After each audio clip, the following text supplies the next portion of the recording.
Fala investidor, fala investidora, Matheus Viana aqui. E depois das análises de Itaú e Petrobras, que você pode acompanhar aqui no canal, vamos falar hoje de Vale 3, que é uma das maiores empresas também de commodities e também, como a Petrobras, logicamente, e também de maior participação no índice, como a Petrobras e o Banco Itaú. Vamos falar aqui com aqueles avisos de sempre. Hoje eu vou falar mais calmo, não vou assustar aquele garoto. Não, acho que é bom dar daquela ênfase, né? Então atenção, a análise aqui é minha, no meu exercício de liberdade de expressão até. E também para ajudar a compartilhar minhas opiniões, minhas análises sobre as empresas. Mas você, investidor, precisa ter a autorresponsabilidade de fazer sua própria análise, afinal o dinheiro é seu. Então é importante que você também faça. E se aquela análise, aquela ideia que eu compartilhei aqui fizer sentido para você e você sentir confiança, você segue, até porque eu tenho um compromisso de transparência radical, como diria o Ray Dalio. Então no final do vídeo eu vou falar um pouquinho como está minha posição, mas eu só falo de ação ou que eu tenho ou que eu já tive, e principalmente das que eu tenho, que aí eu tô com a chamada pedra em jogo, skin in the game do Nassim Taleb. Depois, quem sabe, a gente pode falar um pouco mais sobre esses dois aí, que são duas das minhas referências, né? O Ray Dalio, grande investidor e gestor, e também pensador aí com seus princípios, né, lá na Bridgewater, e óbvio Nassim Taleb, que é um dos maiores pensadores holísticos, né? O cara fala de filosofia, de matemática, de economia, logicamente, e tem aí livros como o Antifrágil e agora esse mais recente, o Skin in the Game, a que eu me referi. Então vamos lá, vamos falar sobre a Vale, sejam muito bem-vindos ao canal e vamos lá, vamos partir para a análise.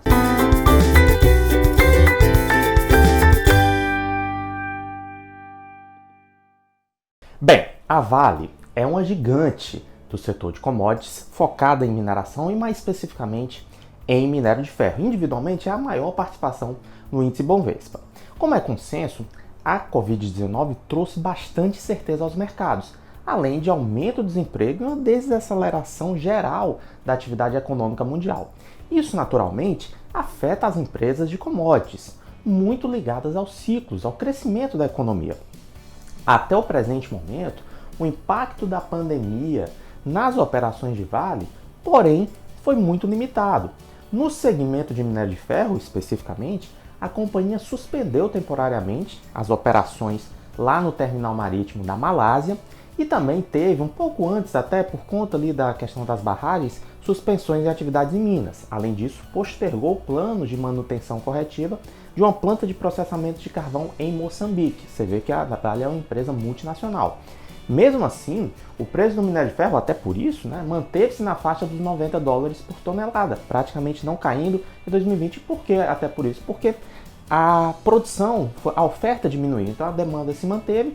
Por exemplo, a China, nosso principal parceiro comercial e fundamental para a Vale, fundamental para o minério de ferro, trouxe resultados, né? Setor de construção civil, setor de infraestrutura em geral, não com aquela pujança habitual, mas crescendo bastante, até porque o governo precisa do crescimento econômico para controlar a sua população. A gente sabe que é um regime autoritário, então precisa desse crescimento econômico. Tomara que não tenha nenhuma censura aqui, né? Mas felizmente ainda não.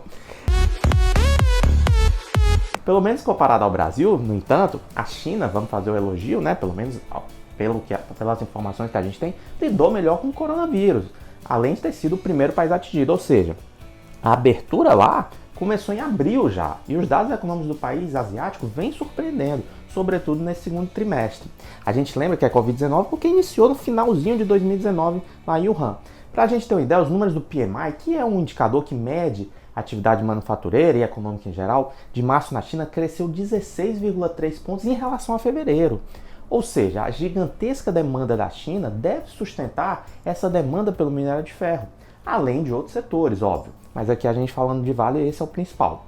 Agora, em uma análise relativa com seus pares internacionais, a Vale tem um desempenho em bolsa cerca de 40% pior durante a pandemia que a FMG, 6% que a Rio Tinto e 2% da BHP, que são seus pares internacionais. Ou seja, a multinacional brasileira parece barata hoje, sobretudo se o minério mantiver nesse patamar de preço. Lembrando que a própria empresa soltou um dado achando que não vai ficar em $90 a tonelada. Se ficar, a ação está bem barata. Vamos agora, falamos do lado positivo, falar dos evidentes riscos ao case, né? E um óbvio é a questão das barragens, né? Nós tivemos 2 lamentáveis episódios em Mariana e mais recente em Brumadinho, e ainda há essas barragens de né, de rejeitos e paradas operacionais relacionadas a outras barragens. Especificamente sobre Brumadinho, a empresa desembolsou 3,6 bilhões em acordos de indenização e pagamentos emergenciais. Diz, né, que melhorou práticas de gerenciamento de barragens a fim de evitar novos acidentes e, pelo que a gente tem visto, fez mesmo.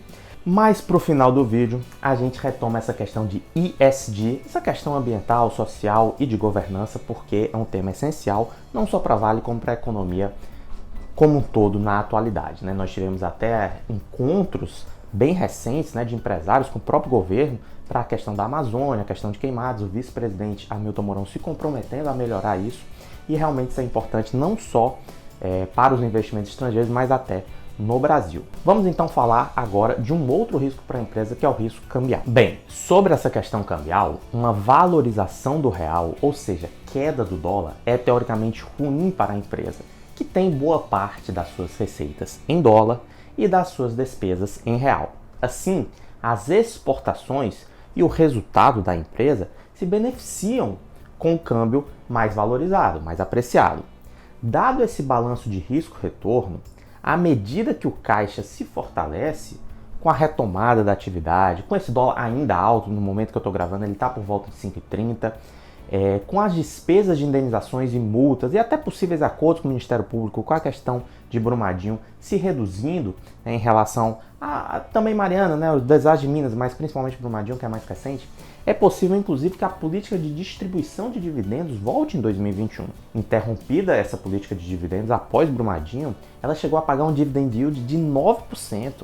Então, provavelmente vai ser mais baixo, mas mesmo mais baixo, esse carrego é muito interessante no papel, né? Principalmente com a Selic hoje, a renda fixa em geral a 2,25%. Uma hora a companhia vai voltar a pagar dividendos, que lembremos são parte do lucro. Nesse Brasil de Selic baixa, é sempre interessante esse tipo de rendimento, que ainda é isento de IR. Eu acho até que com essas reformas tributárias, isso vai a um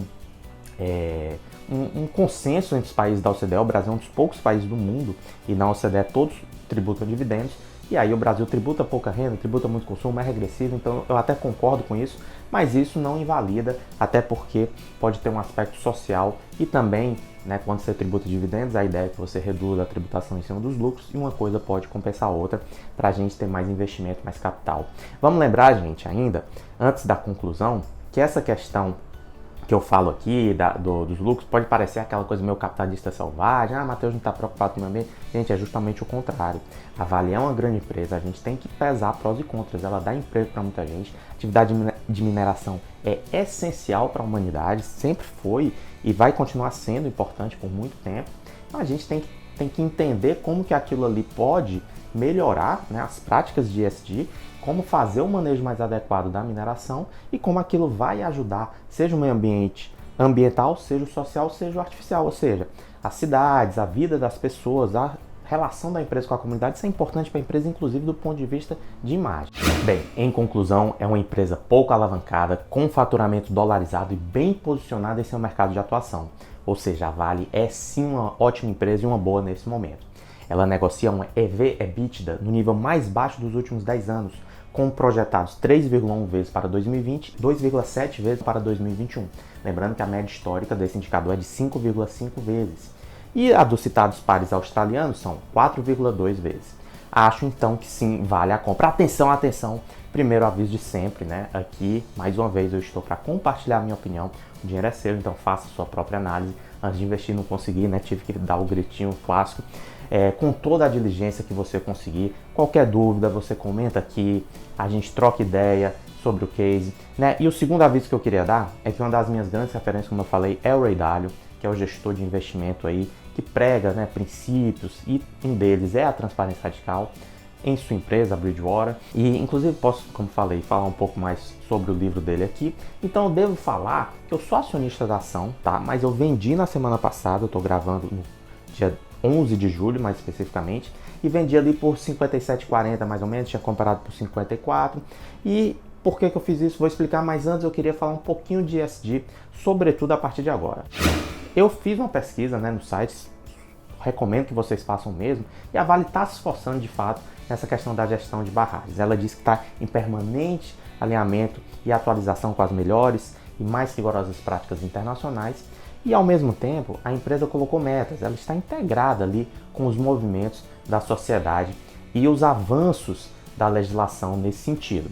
Ela diz ter contribuído de forma transparente para as discussões em diversos fóruns. A gente sabe que é uma linguagem meio de empresa, mas é o que nós temos, né? Como eu falei, isso precisa, seja da parte técnica, seja a parte legislativa, seja a sociedade civil em geral. Afinal, a Vale está lá, a gente não quer que ela quebre, são muitos empregos, impostos, como eu falei. O que é que a Vale está fazendo para aumentar a recuperação do minério de ferro?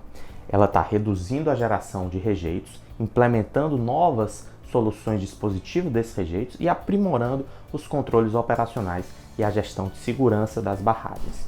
O objetivo, óbvio, é investir em iniciativas que visam o desenvolvimento de uma mineração mais sustentável, reduzindo impactos ambientais, atuando juntamente com a sociedade, de maneira transparente, né, para mitigar ainda mais os riscos associados às nossas atividades. A gente sabe que as atividades da Vale têm um risco natural. Então, investimentos em gestão de barragens em milhões de dólares, tem aqui nesse gráfico, e também as metas, né, que são aprimorar o sistema de gestão de segurança das barragens de mineração, aprimorar a governança da gestão de segurança de barragens, com a implantação do modelo das 3 linhas de defesa. Obviamente que eu não vou, nem sou especialista, longe disso, me deter nisso. Outra meta é descaracterizar as barragens alteadas a montante, atender totalmente às normas estaduais, federais, para retirar a função dessas barragens e reintegrá-las ao meio ambiente. A gente não quer ver aquelas cenas que a gente viu. Desenvolvimento de projetos de métodos alternativos de disposição de rejeitos, levantar iniciativas para evitar a construção de novas barragens ou o alteamento das já existentes, ou seja, vamos parar com esse tipo de barragem que ela é perigosa. Assim, vamos torcer, eu estou parando aqui de ler as metas, né, que essas novas iniciativas possam impedir novos desastres como aqueles que vimos em Mariana e Brumadinho. Isso será bom para a sociedade, para o meio ambiente e, claro, para a empresa, seja em relação à sua imagem, como eu disse, seja em relação aos seus indicadores financeiros.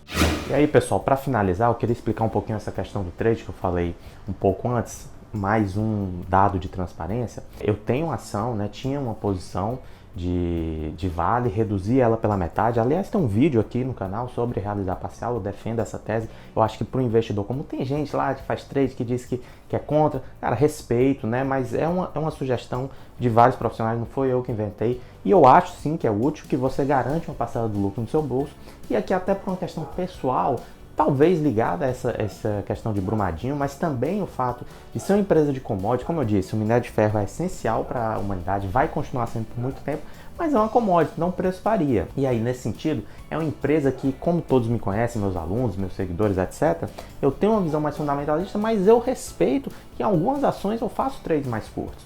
Então, o que é que eu fiz? Eu comprei ali a uns 54, mais recentemente. Quando chegou em 57, tive um lucro ali que eu considerei bom naquele momento, eu fiz a venda, né? Então foi um trade de 10 dias. Como eu disse, eu sou agnóstico em relação a todas as formas. Existem várias formas de se ganhar dinheiro no mercado e uma delas é você fazendo esses trades mais táticos, mais curtos.